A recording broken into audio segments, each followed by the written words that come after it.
Go. All right, so now it's time to book our exam, and it's always a bit of a trick to actually find where this page is. So if you were to search AWS certification and go here, all right, and then maybe go to the training overview, and then click get started, it's going to take you to aws.training, and this is where you are going to register to take the exam. So in the top right corner, we are going to have to go ahead and go sign in. And I already have an account, so I'm just going to go and log in with my account there. So I'm just going to hit sign in there. Okay, and we're just going to have to provide our credentials here. So I'm just going to go ahead and fill mine in, and I will see you on the other side and just show you the rest of it here. All right, so now we are in the training and certification portal. So at the top, we have aws.training. And to get to booking our exam, we got to go to certification here. And then we're going to have to go to our account, and we're going to be using the Certain Metrics third-party service that actually manages the AWS certifications. So we're going to go to our Certain Metrics account here, and now we can go ahead and schedule our exam. So we're going to schedule a new exam, and down below we're going to get a full list of exams here.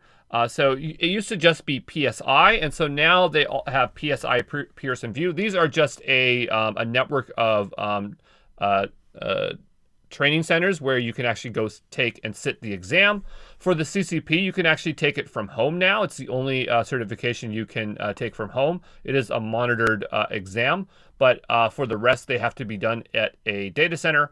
And so I'm just going to show you how to book it either with PSI or a Pearson View here. And again, they have different data centers. So if you do not find a data center in your area, I'll just go give Pearson View a look so that you can actually go book that exam. So let's go take a look at an exam.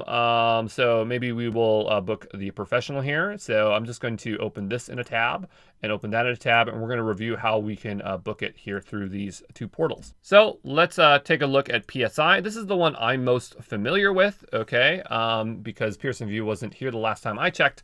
But so here you can see the duration and the confirmation number. You want to definitely make sure you're taking the right exam. Sometimes there are similar exams like the old ones that will be in here. So just be 100% sure before you go ahead and do that and go and schedule your exam. And so it's even telling you that there is more than one available here, and that's fine. So we'll just hit continue. Okay. And then from here, we're going to wait here and we're going to select our language. Okay. And then we get to choose our data center. So the idea is you want to try to find a data center near you. So if I typed in Toronto here, so we'll enter a city in here like Toronto. I don't know why it thinks I'm over here. And I'm just going to hit Toronto here, and we're going to search for exam centers. Okay. And then we are going to have a bunch over here. So the closest one in Toronto is up here. So I'm going to click 1. All right, and it's going to show me the available times that I can book. So there's not a lot of times this week. Generally, it has to be like 2-3 days ahead. Every time I booked an exam, it's never been the next day, but here we actually have one. It's going to vary based on the test center that you have here. But you're going to go ahead here, and this one only lets you do Wednesdays and Thursdays. So if we had the Thursday here at 5 p.m., okay, and then we would choose that, and we would continue. Okay, and then we would hit continue again.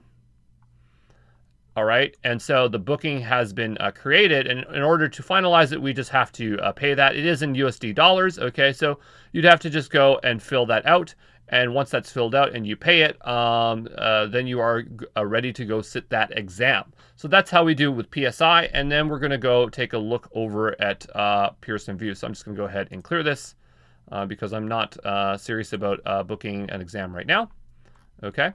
And we'll go take a look how we do it with Pearson View. So here we are in the Pearson View section to book. And you first need to choose your preferred language. I'm going to choose English because that's what I'm most comfortable with. And we're going to just hit next here. And the next thing it's going to show us is the price. And we'll say schedule this exam. All right. And now we can proceed to scheduling. Okay, so we'll just proceed to scheduling. It's giving me a lot of superfluous options. All right, okay, hello, let's go. And here we can see locations in Toronto. Okay, so here are our test centers, and we do actually have a bit of variation here. So you can see there are some different offerings. You might also see the same data center. So I can choose this one here. Okay, and it lets you select up to 3 to compare the availability. So sure, we will select 3, and we will hit next. Okay, and we'll just wait a little bit here. All right, okay, hello, let's go. And now we are just going to choose when we want to take that exam there. So we do have those 3 options to compare. And so, I just choose that 11 time, okay?